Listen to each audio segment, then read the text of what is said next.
गुरुदेव गुरुदेव के चरणों में बारंबार नमस्तु, माताजी के चरणों में बारंबार बंदामी, क्षुल्लक जी के चरणों में बारंबार इच्छामी इच्छामी इच्छामी। गुरुदेव, जैसा कि सागुरय तीर्थ घटिया के मंदिर जी में मूर्तियां बड़े मंदिर में विराजमान हुई, तो सारी मूर्तियां फूल की तरह उठकर दूसरे मंदिर में गईं, जबकि वह पाषाण की भी बड़ी बड़ी मूर्तियां थीं।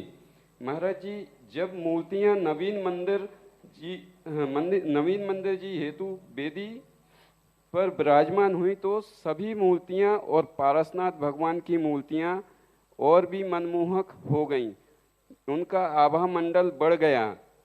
भगवान स्वयं मुस्कुराते हुए दिखे और आप भी मुस्कुराते हुए दिखे, जैसे कि वह भी नवीन मंदिर बनने की काफ़ी प्रसन्नता हुई। महाराज जी, हमारी जिज्ञासा का समाधान करें। मूर्तियां भी आभा मंडल से संकेत देती हैं कि कोई शुभ काम होने वाला है। महाराज जी, इनकी भगवान की एनर्जी के संबंध में क्या बताता हूँ, जिज्ञासा समाधान करें। देखो, कई बार क्या होता है, किसी किसी चीज के कभी कभी स्थिति बनती है।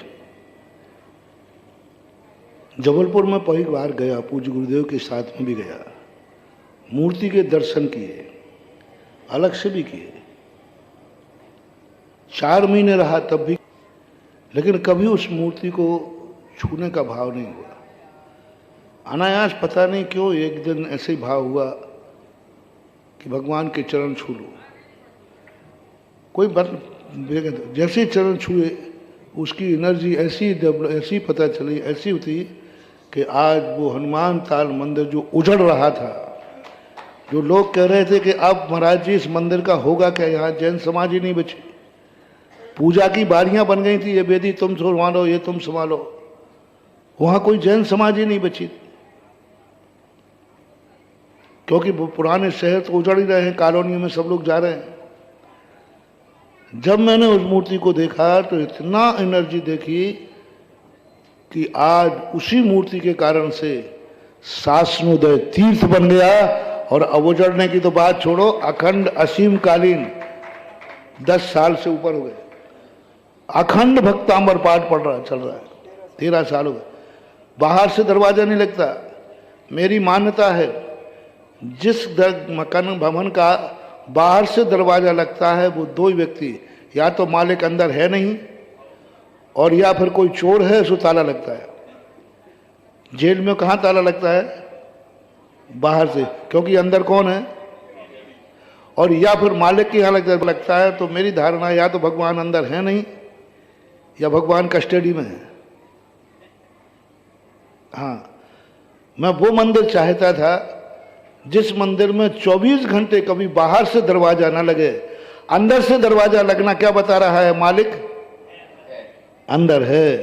और ये प्रवचन जब जबलपुर में हुआ, जबलपुर समाज ने हनुमान ताल मंदिर के लिए निर्णय ले लिया, इस मंदिर के आज के बाद बाहर से दरवाजा नहीं लगेगा। अखंड पाठ, वहां 24 घंटे जाओगे, 13 साल हो गए अखंड पाठ चलते। उसकी प्रतिलिपि ललितपुर में भी यही हुआ, वहाँ भी यही स्थिति बनी। 24 घंटे कभी जाना आप अभिनंदन तीर्थ क्षेत्र पर, रात के 12 बजे 1 बजे जब भी जाओगे 24 घंटे भक्तांबर पाठ मिलेगा। यात्री लोग गड़बड़ जाते, रात के 2 बजे अंदर में से आवाज़ कहाँ से आ रही है। यही स्थिति आज घटित हुई। इतने दिनों से मैं घटिया मंदिर जा रहा हूँ, पहले भी गया, इस अवस्था के पहले भी गया, दर्शन करता था, चला जाता था।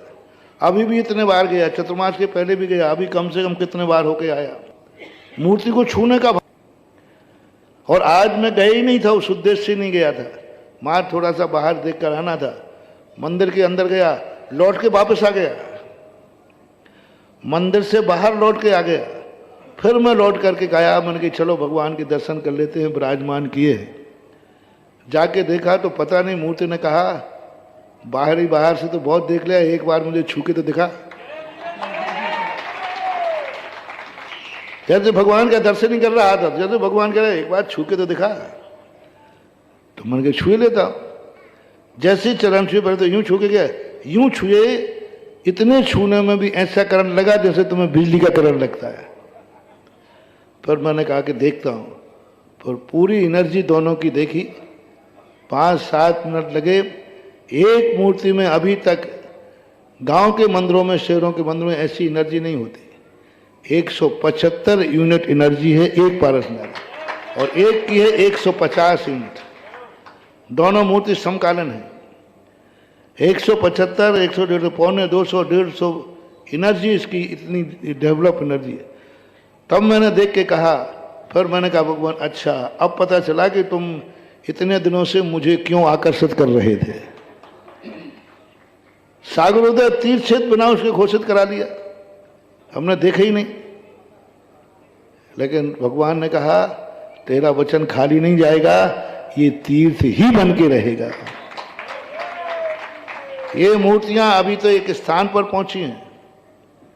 अब जिस दिन ये नवीन मंदिर पर बैठेंगी, आप देखना सारे सागर को एक एक व्यक्ति यहाँ श्रीफल लेकर के नाक रगड़ते हुए आएगा। इसके बिना उनका कोई दूसरा रास्ता नहीं निकलेगा। ये दोनों मूर्तियां सारे भारत को बुलाएंगी। संकट मोचक के नाम से इनकी प्रसिद्धि होगी, और हर व्यक्ति सागर का जब भी कोई विपदा आएगी, एक ही बात कहेगा, सागरोदय तीर्थ के पार्श्वनाथ भगवान के पास चलें। कोई अभिषेक करेगा, कोई छत चढ़ाएगा, कोई पूजा करेगा, कोई विधान करेगा, और यदि कोई निमित्त बन गया तो सागर में भी असीमकालीन भक्तांबर भी ये मूर्तियां चालू करा सकती हैं। क्योंकि सागर भी बड़ी समाज है, कोई बड़ी चीज नहीं है। साल भर में एक दिन 24 घंटे का भक्तांबर पाठ करना है। यदि 5 परिवार भी एक दिन का संकल्प करते हैं तो 365 दिन के कितने परिवार हो जाएंगे? 1500 लगभग 1718 एक परिवार करे पार्श्वनाथ भक्तांबर विधान। भक्तांबर ही होगा, 24 भगवानों का भक्तांबर है। तो एक दिन एक परिवार करे, दूसरे दिन 2 दिन परिवार, एक दिन 10 परिवार करे। आप ज्ञानोदय तीर्थ क्षेत्र में 1000 लोगों से ऊपर साल भर में भक्तांबर पढ़ते हैं। एक एक दिन में 10-10 लोगों के विधान होते हैं। दूर दूर से आते हैं, आसाम से, दक्षिण से, कहीं कहीं से लोग आते हैं, और साल भर में एक बार भक्तांबर पाठ पढ़ते हैं।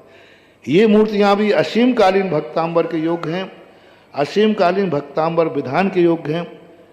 और ये जिस दिन उच्चासन पर बैठेंगे उस दिन ये चमत्कार दिखाएंगी। तो आज सागरोदय तीर्थ के पारसनाथ जैसे उठ करके ऊपर से ऊपर आए, नीचे बैठे हुए थे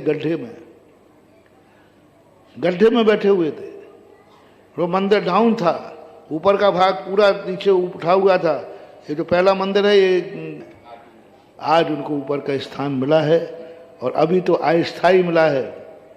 अस्थाई में इतना चमत्कार है कि मुझे बाहर से अंदर बुलाया, अंदर से खुद छुआया, और छुआ करके अपनी एनर्जी भी बता दिया है भगवान के साथ साथ। इसलिए अब भक्तों को उसके लिए जो पूरे सागर को लाभ मिलने वाला है, ऐसे तीर्थ को वस्तुतः ऐसा तीर्थ बनाए।